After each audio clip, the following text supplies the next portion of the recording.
Terungkap dalam kasus pelecehan seksual yang dilakukan Agus, pria difabel di Mataram, NTB, jumlah korban pelecehan seksual yang dilakukan Agus terus bertambah menjadi 15 orang. Untuk mengantisipasi korban yang takut untuk melapor dan untuk mempermudah laporan, Direktorat Reserse Kriminal Umum Polda NTB membuka pelayanan pengaduan atau hotline.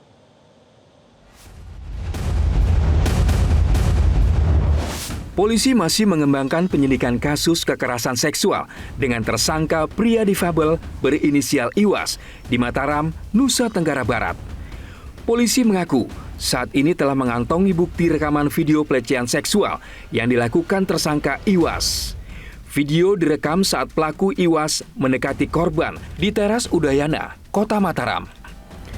Direktur Reserse Kriminal Umum Polda NTB, Kombes Pol Syarif Hidayat, menyebut kasus ini sudah masuk ke tahap penyidikan. Saat ini sudah ada 7 saksi yang sudah dilakukan BAP.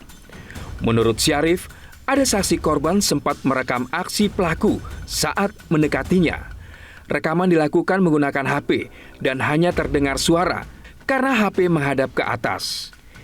Video bukti pelecehan ini sudah dilakukan uji forensik digital untuk dijadikan bukti pendukung. Ada dugaan interaksi dengan kalimat yang manipulatif, memanfaatkan kelemahan korban yang saat ini masih didalami. Mendekati korban dan cepat merekam melalui handphone korban. Ya. Jadi di dalam handphone itu berbentuk video, tetapi karena diletakkan di bawah tidak nampak gambarnya, yang hanya nampak suara. Tetapi itu mode video. Hal ini sudah kita lakukan uji forensik digital. Kita minta bantuan dari IT, dari Krimsus untuk mengangkat video ini untuk dijadikan salah satu bukti pendukung bahwa korban ataupun pelaku ini memang benar ada interaksi dan ada kalimat-kalimat yang memanipulatif.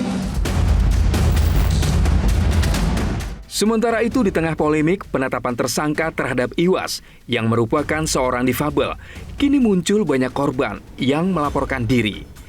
Ketua Komisi Disabilitas Daerah atau KDD Nusa Tenggara Barat, Joko Jumadi, mengatakan hingga Jumat kemarin pihaknya sudah menerima 15 laporan korban pelecehan seksual yang dilakukan oleh Agus alias Iwas. Menurut Joko, kekerasan seksual yang dilakukan tersangka Iwas diduga telah terjadi sejak 2022. Berdasarkan keterangan para korban, tersangka memanfaatkan curhat para korban sebagai alat untuk mengancam dan memanipulasi keadaan. Para korban ada yang mendapat pelecehan seksual ringan hingga berat. Dalam hal ini, persetubuhan. Hari ini kami juga terima kembali ada 2 korban yang memberikan informasi tindakan yang dilakukan oleh saudara AG. Jadi total jadinya ada 15. Polda NTB kini telah membuka hotline pengaduan bagi korban pelecehan seksual oleh tersangka Iwas. Saat ini sudah ada 7 saksi korban yang sudah melapor dan dilakukan BAP. Selain dijerat dengan pasal tindak pidana kekerasan seksual, penyidik berpeluang mengenakan pasal tambahan berupa kekerasan seksual terhadap anak, mengingat ada beberapa korban merupakan anak di bawah umur. Meski demikian, tersangka Iwas telah membantah tuduhan pelecehan seksual, bersikeras melakukan atas dasar suka sama suka. Iwas bahkan meminta bantuan ke Presiden Prabowo agar mendapatkan keadilan. Mohon Pak Presiden bantu kasus saya ini yang dituduhkan saya memperkosa atau kekerasan seksual.